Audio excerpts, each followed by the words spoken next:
627 عیسوی میں مدینہ کی سرحدوں پر 10,000 کے لگ بھگ جزیرہ عرب کے مشرکین کی تیر تلواروں سے لیس متحدہ فوج کھڑی تھی، جن کی پشت پناہی میں مدینہ کے یہودی بھی شامل ہو گئے۔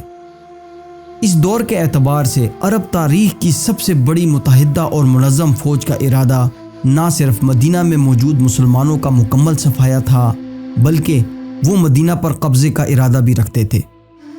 مگر مدینہ کی سرحدوں پر کچھ ایسا ہوا کہ یہ فوج مدینہ کی سرحدوں کو عبور نہ کر پائی۔ مسلمان جو کہ اس 10,000 کی لگ بھگ بڑی فوج کے مقابلے میں 3,000 سے زیادہ نہ تھے، ان کے لیے لوہے کے چنے ثابت ہوئے۔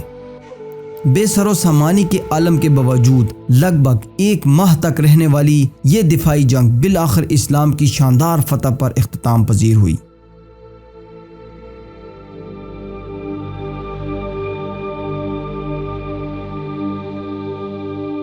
مدینہ طیبہ کا کنٹرول حاصل کر کے مسلمانوں کا مکمل صفایا کرنا مشرکین عرب اور یہودیوں کا ہدف تھا۔ مگر وہ ایسا کیوں چاہتے تھے؟ اس کے لیے آپ کو 5 سال کے لگ بھگ تاریخ میں پیچھے جانا پڑے گا کہ جب حضور اکرم صلی اللہ علیہ وسلم مکہ سے ہجرت کر کے مدینہ تشریف لائے۔ مدینہ میں آپ صلی اللہ علیہ وسلم کی موجودگی میں مسلمان نہ صرف محفوظ ہو چکے تھے، بلکہ وہ آہستہ آہستہ اپنی عددی اور عسکری طاقت کو بھی بڑھاتے جا رہے تھے، جو کہ مشرکین مکہ کے نزدیک مدینہ کے قریب سے گزرنے والی اہم تجارتی شامی گزرگاہ کے لیے بہت بڑا خطرہ تھا، جبکہ یہی شامی گزرگاہ اہل مکہ کی تجارت کے لیے شہرک کی حیثیت بھی رکھتی تھی۔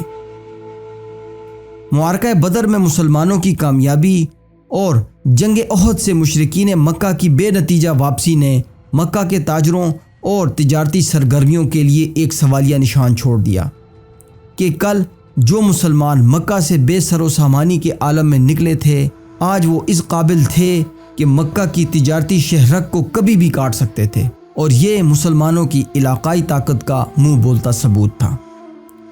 غزوہ احد کی بے نتیجہ جنگ سے واپسی پر ابو سفیان نے مسلمانوں سے کہا تھا کہ آئندہ سال بدر کے میدان میں تم سے پھر آمنا سامنا ہوگا، مگر آئندہ سال وہ اپنے اس وعدے کو قحط سالی کا بہانہ بنا کر ٹال گیا۔ تاہم وہ مدینہ اور مسلمانوں پر حملے کے لیے بے قرار تھا، لیکن کسی موزوں وقت اور موقع کی تلاش میں تھا۔ جلد ہی ابو سفیان کے ہاتھ یہ سنہری موقع اس وقت آیا جب 2 یہودی قبیلوں کے سفارتی مشن مکہ اس سے ملنے آئے، جن میں ایک تھا بنو نذیر اور دوسرا تھا بنو قنیقہ۔ یہ دونوں قبیلے مسلمانوں کے ہاتھوں مدینہ سے نکالے جانے کی وجہ سے اپنی ذلت کا بدلہ لینے کے خواہش مند تھے۔ مسلمانوں کا صفایا چونکہ ابو سفیان کے ساتھ ساتھ اب یہودیوں کا بھی ہدف تھا، اس لیے دونوں نے مل کر مسلمانوں سے جنگ کی ٹھانی اور اس سلسلہ میں آپس میں کئی معاہدے بھی کیے۔ جنگ کی تیاری کے اس سلسلے کو آگے بڑھاتے ہوئے یہودیوں نے اپنے دوست یہودی قبائل، جبکہ مشرکین مکہ نے اپنے قرابت دار عرب بت پرست قبائل کو بھی اس جنگ میں شامل کرنے کے لیے کوششیں شروع کر دیں، تاکہ ایک زبردست اور بڑی فوج کے ذریعے مسلمانوں کو ایک ہی ضربے کاری میں ختم کر دیا جائے۔ چونکہ بنو نذیر مدینہ سے نکل جانے کے بعد خیبر میں جا کر دوسرے یہودی قبائل کے ساتھ آباد ہو چکے تھے، اس لیے انہوں نے 2 بڑے بت پرست قبیلے غطفان اور بنی سلیم کو 1 سال تک خیبر کے موصول کا وعدہ کر کے مسلمانوں کے خلاف جنگ پر آمادہ کر لیا۔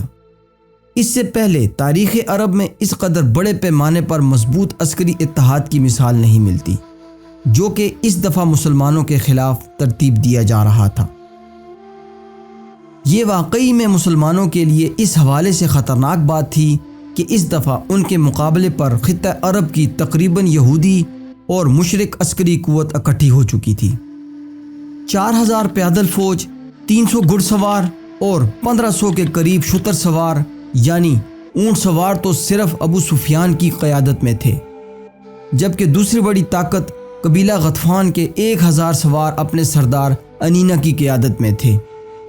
اس کے علاوہ بنی مرہ کے 400 اور بنی شجاع کے 700 افراد دیگر قبائل کے ہمراہ اس جنگی مہم میں شامل تھے۔ مجموعی طور پر 10,000 کا یہ لشکر واقعی میں نہ صرف مسلمانوں کے خاتمے کے لیے کافی تھا، بلکہ یہ مدینہ کی اینٹ سے اینٹ بجا دینے کی طاقت بھی رکھتا تھا۔ جنگی حکمت عملی کے پیش نظر ابو سفیان نے جنوب کی طرف سے جبکہ بنی غطفان نے شمال کی جانب سے مدینہ کا گھیراؤ کرنا تھا۔ دسمبر 626 عیسوی میں یہ اتحادی فوجیں اپنے اپنے علاقوں سے چل پڑی، جو کہ لگ بھگ 7 سے 10 دنوں میں مدینہ پہنچ جانی تھی۔ جب مسلمانوں تک افواج کی اس نقل و حمل کی اطلاع پہنچی تو حضور اکرم صلی اللہ علیہ وسلم نے اس سازش کے سدباب کے لیے مسجد نبوی میں اصحابہ اکرام کو مشورے کے لیے اکٹھا کیا۔ اصحابہ کی مختلف آراء میں سے آپ صلی اللہ علیہ وسلم کو حضرت سلیمان فارسی رضی اللہ تعالیٰ عنہ کا خندق کھودنے کا مشورہ پسند آیا۔ چونکہ سلیمان فارسی رضی اللہ تعالیٰ عنہ کا تعلق فارس سے تھا اور ایران میں خندق کھود کر دشمن کا مقابلہ کرنے کی حکمت عملی ایک معمول کی بات تھی، لیکن عربوں کے لیے یوں خندق کھود کر دفاعی پوزیشن لے لینا واقعی میں انوکھا تھا۔ مگر خندق کا یہ پلان آگے چل کر حقیقت میں دشمنوں کے لیے گوند کا تالاب ثابت ہونا تھا۔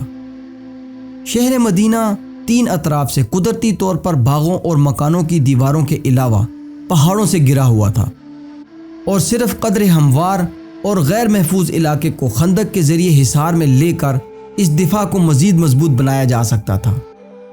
اس لیے پلان کے مطابق مدینہ کے اس شمالی غیر محفوظ حصے یعنی کوہ عبیدہ سے کوہ راتج تک کے علاقے کو خندق کے ذریعے محفوظ بنانا تھا، اور یہی وہ علاقہ تھا جہاں سے مشرکین مکہ کی 10,000 کے لگ بھگ فوج مدینہ پر حملہ آور ہو سکتی تھی۔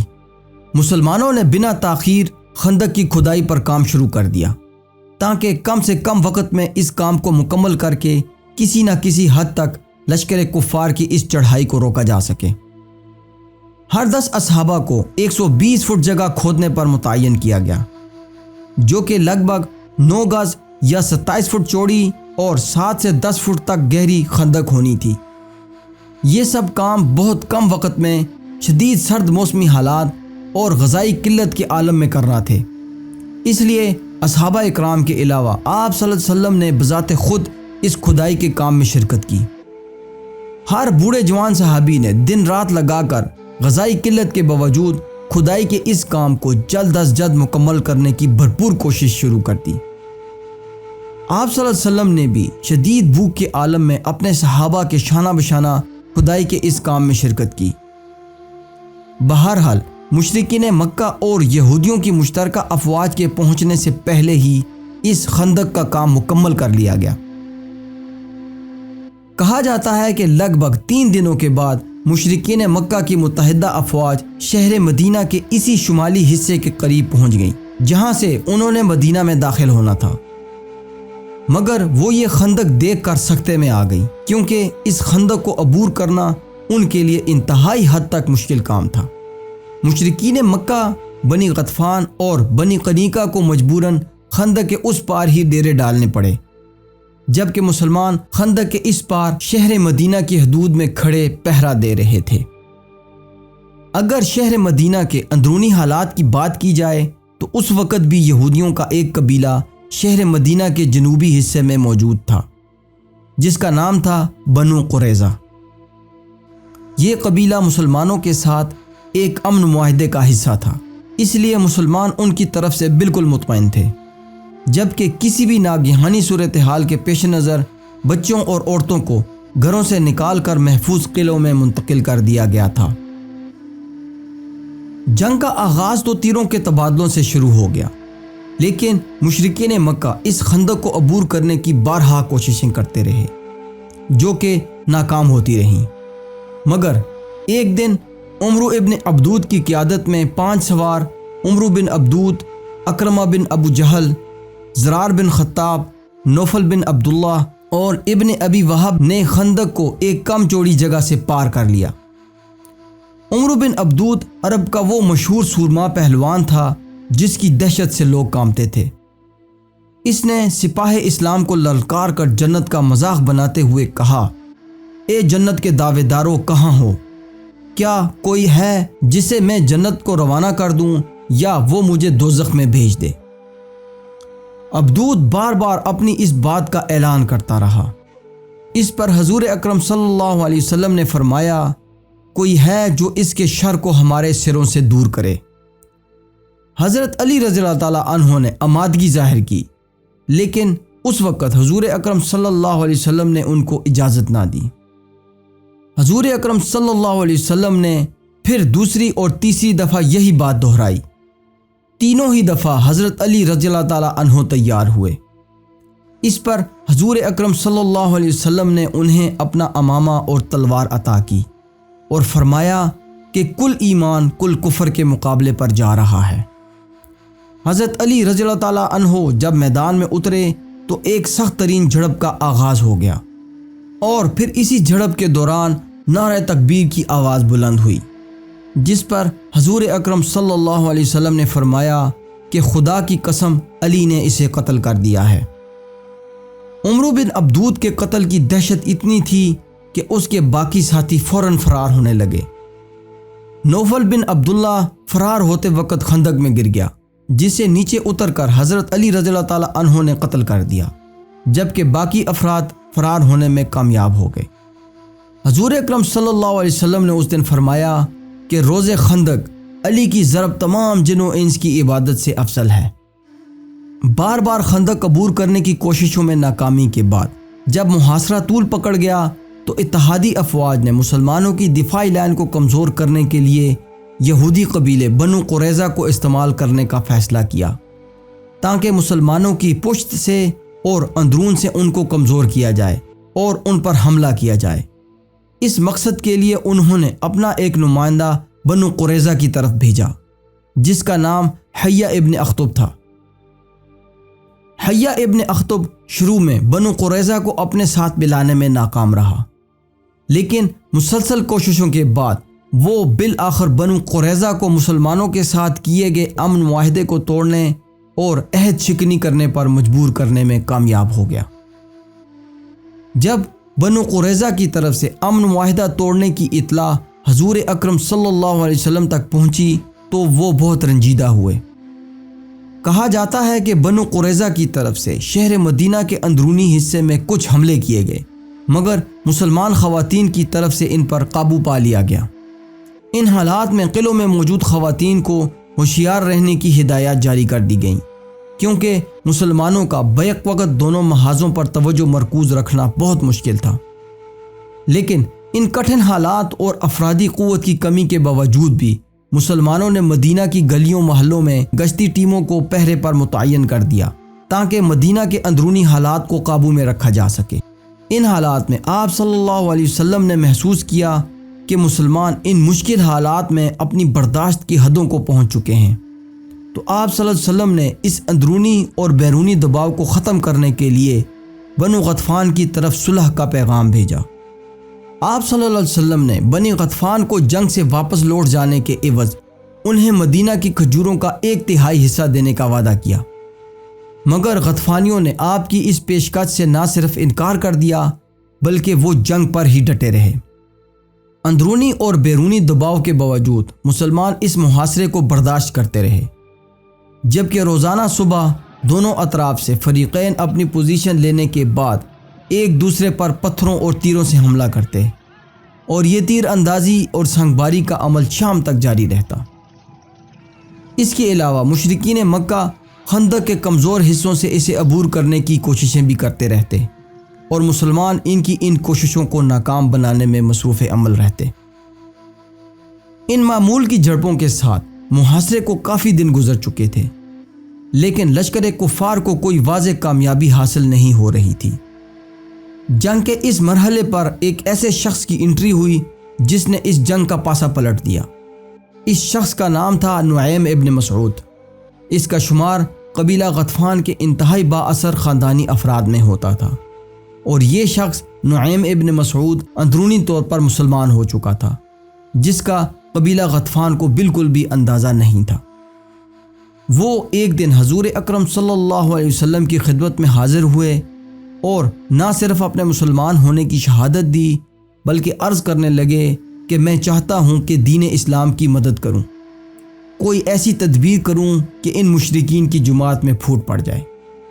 وہ حضور اکرم صلی اللہ علیہ وسلم کی دعا اور اجازت کے بعد واپس اپنے قبیلے لوٹ گئے، اور ایک ایسی تدبیر کی کہ جلد ہی مشرکین مکہ کا یہ اتحاد ریزہ ریزہ ہو گیا۔ حضرت نعیم ابن مسعود سب سے پہلے بنو قریظہ آئے۔ چونکہ آپ بنی غطفان کے سرکردہ با اثر شخص تھے، اس لیے بنو قریظہ نے آپ کی بڑی خوشامد کی۔ حضرت نعیم نے انہیں اپنا نام نہ ظاہر کرنے کی شرط پر ایک مشورہ دیا کہ بنو نذیر اور بنی قنیقہ نے انہیں جیت کے جو خواب دکھا کر مسلمانوں کے ساتھ امن معاہدہ توڑوا دیا ہے، اس کا وبال انہی پر آئے گا۔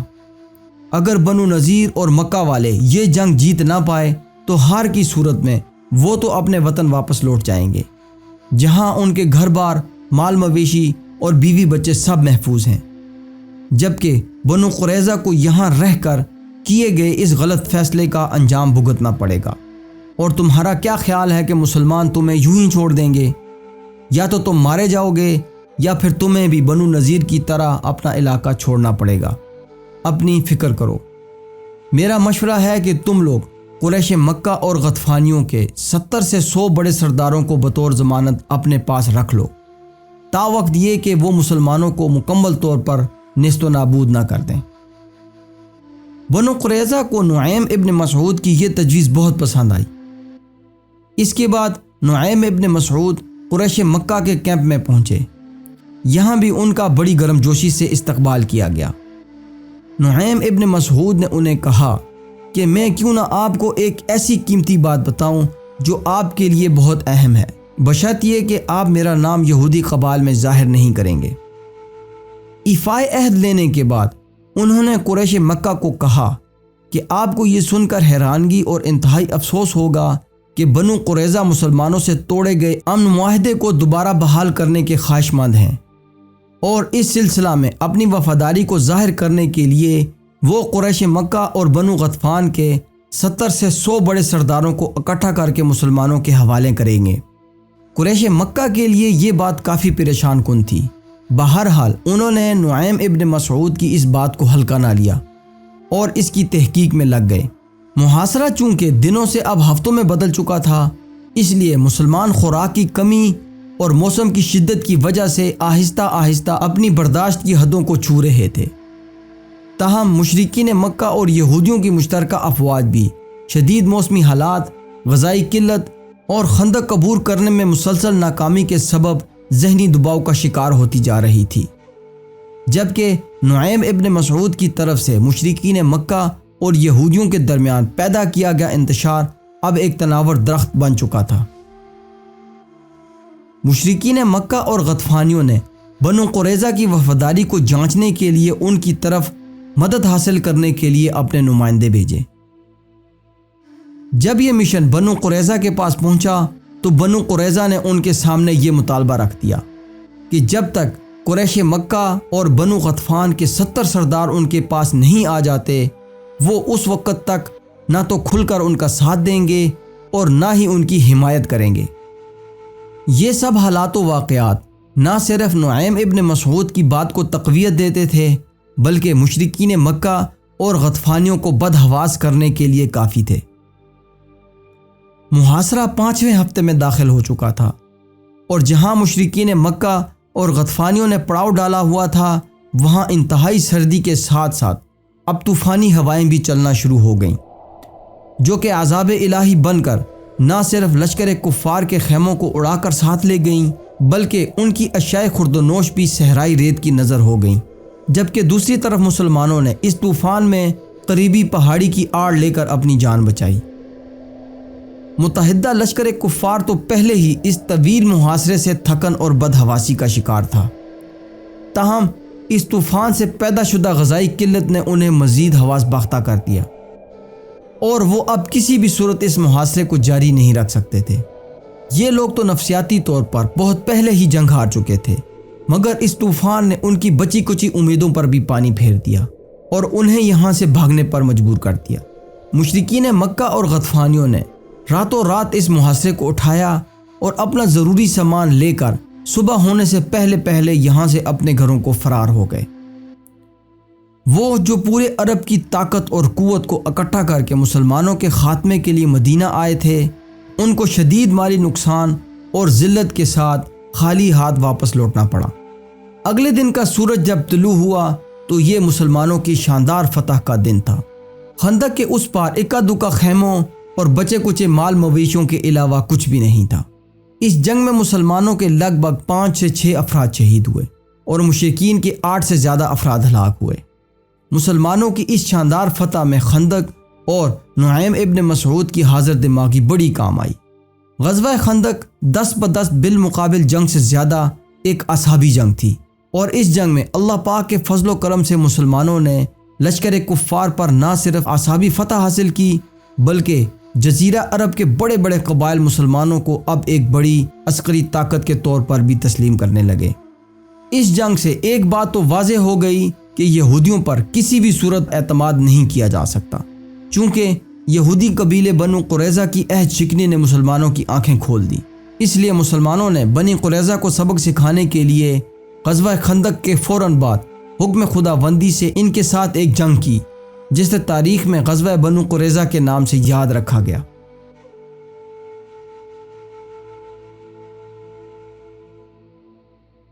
دوستو، ہمیں امید ہے کہ اس ویڈیو میں غزوہ خندق کے حوالے سے بیان کیے گئے حالات و واقعات سے آپ کے علم میں بہت اضافہ ہوا ہوگا۔ اگر ایسا ہے تو ہماری حوصلہ افزائی کے لیے ویڈیو کو لائک اور شیئر ضرور کریں۔ اپنا بہت خیال رکھیے گا۔ اللہ حافظ۔